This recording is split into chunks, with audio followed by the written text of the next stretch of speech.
Let's talk about something completely different. Yes, the HTC A9. I tell you, so there's a few things we can't tell you about yet. You should know about this. There is still some information that HTC wants us to hold, and this is going to be a first impressions. I mean, this was literally announced this morning. I've had it since, for a few days, and so I've had a chance to play with it, and I could tell you more than I'm going to tell you. So stay tuned for that, for my review on Before You Buy very soon. I will have the whole thing.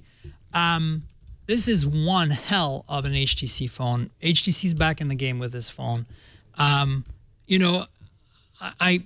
It's a bit cliche, but they kind of out-iPhoned the iPhone with this phone. Because make no mistake, it has almost identical to that. And I want to get over that real quick because I don't really want this conversation to be about that. And if you guys were going to make a fuss about it, really, please let it go. HTC made this kind of design of antennas embedded, what they call zero-gap construction. Antennas embedded in metal since the M7.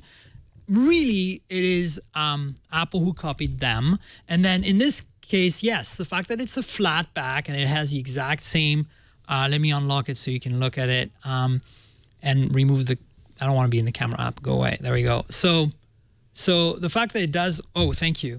The fact that it does look like an iPhone, really. This is, as you can see, the fingerprint reader down here. Which thankfully also you can use it as a home button. And you can see, but I think it's actually an improvement over the iPhone. For one thing, do we have an iPhone here? A 6S? Anyone? Can somebody bring me one? Pretty empty in here at the moment. But if we can have one, that'd be great. Oh, Patrick. Is that it's a 6 Plus. Do we have a 6? Anyway, this will do for now. Show about the same stuff. But here you can see how Apple has the antenna kind of going on the top as well.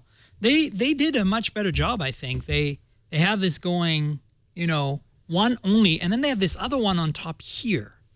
You see?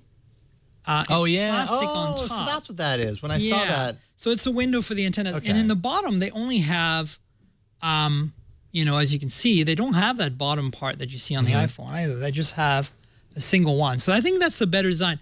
But look at how similar it is in the bottom. Like, it's pretty crazy. One thing that's disappointing to me is they didn't center the connector. They went all crazy. Like, no, I noticed that too. They centered the camera, which I think Apple is such a better design than Apple's in that sense. I think the symmetry of the back of this phone actually is an improvement of Apple's. But at the same time, then they didn't center the connector at the bottom. I don't get it. Yeah, and then also in terms of bezel, if we turn on the screen, there's stuff on your screen. Do you want to just put it on the home screen or something for me? Okay, great. So what's interesting here is if I unlock the phone, by the way, this is how great the fingerprint reader works. Done. As you can see, very fast fingerprint reader. The bezel is actually not symmetric, which on the iPhone it is, which I think is interesting. It's a little bit bigger at the bottom here. Oh, yeah. But you see this a lot on Android devices, actually. Right. But here's that Apple opts for total symmetry top to bottom. Here's what's interesting. On the side here, I don't know if we can zoom even further, but there is 2 slots, and one is for the nano SIM, and one is for the micro SD card slot. So this has micro SD, which is awesome. Not a removable battery, of course. And then on this side, you have this really nicely ridged power button. You can really tell it's the power button on the volume rocker. Does it feel cheap? No, are you kidding? This thing feels. The device itself, the entire thing feels like $1 million bucks. Feels like a solid piece. And touch this power. Like look how nicely machined that is, right? I'm a little bummed this wasn't their flagship this year, honestly. So let's talk about the specs a little bit, right? We're allowed to talk about specs. You mentioned battery, no removable, it was 2100. It's 2100, but it's a Snapdragon 617, which is like a mid-range-ish. Well, it's a pretty good processor. Yeah. Like, I mean, the 400 series is good enough running Marshmallow and Lollipop, so this is pretty awesome. I think it's perfectly good enough for the kind of, like, people are just too set on specs. Like, the 800 series right now, up to the 810 was a great processor, but the 808 and the 810, up to the 805. The 808 and the 810 are not based on Qualcomm's proprietary architecture. They are a generic big little implementation, and they suffer in power management and in performance because of it. We've seen it, right? The M9 gets too hot. They had to do a version 2 of the 810. You know, the A20 is going to solve all that, thankfully, but the 808 is just a scaled down version to avoid the thermal and power and performance issues.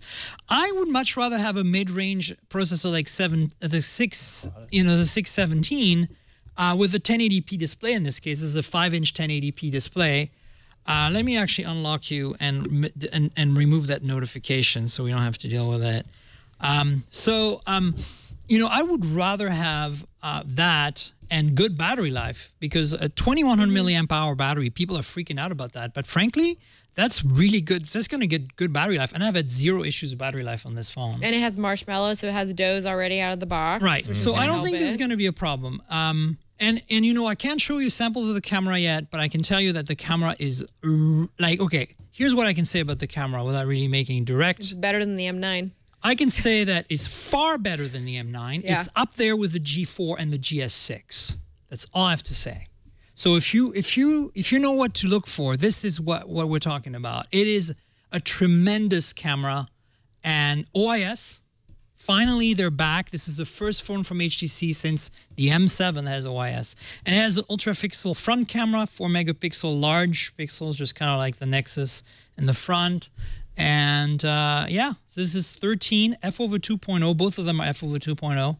So lots of light gathering capability. Full manual controls, as you know, because HTC's had that on all their phones for a while. And they just include that in the camera stuff, right? It comes with, yeah, it's right in the camera app. It comes with 3 gigs of RAM and 32 gigs of built-in storage. And then on top of that, you have a micro SD card slot. Up to 2 terabyte. Yeah. So it takes the And so here's, you're going to say, okay, great. So it's a $650 phone, right? Nope. Yeah. $399. Yeah, $399. And it's sold unlocked. On HTC's website. And it works with all of them now, as far as I know. Sprint, Verizon. So you can just put your SIM in there. Verizon is coming with a software update.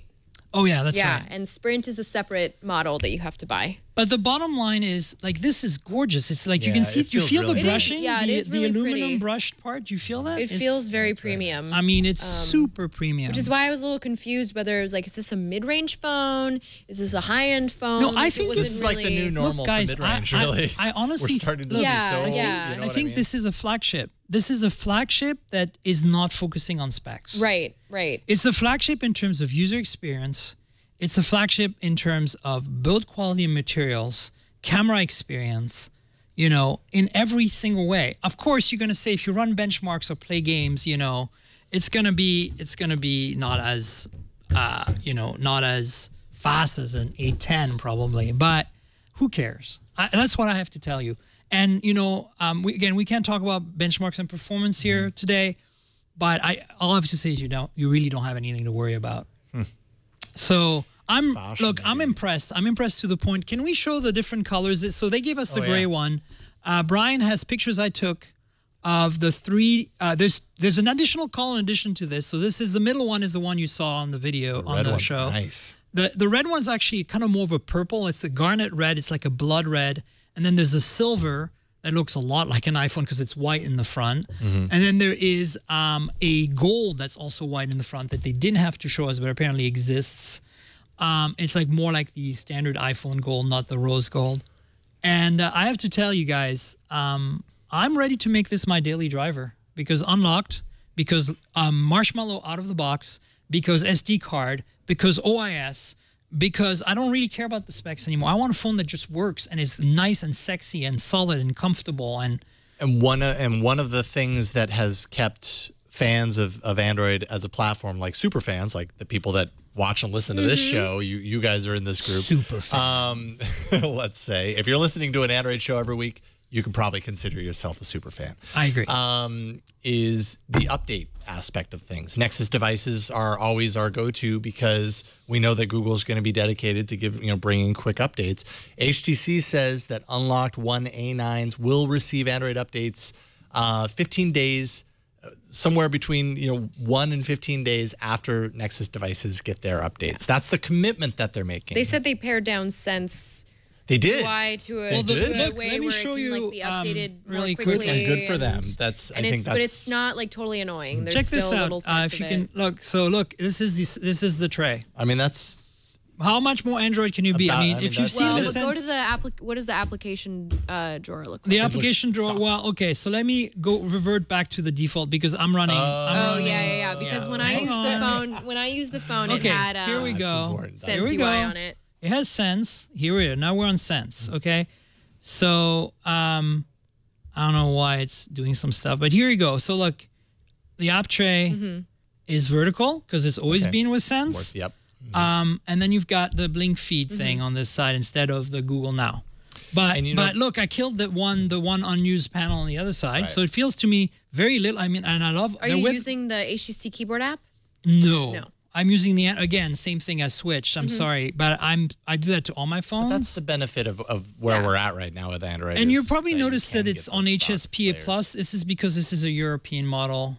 So actually, it's a Taiwanese model because the European SKU, strangely, is 2 gigs of RAM, 16 gigs of storage, whereas some SKUs in Asia are 3 gig 32 and some are 2 gigs 16. This is 3 gigs 32, but doesn't have LT support for the US. So eventually I'll get an LT one for the US in garnet red, right, HTC? Right? Now, can we trust HTC with the 15 days from Nexus line when HTC wasn't willing to or didn't make a commitment to the security update aspect when everybody else was? That's what I'm wondering.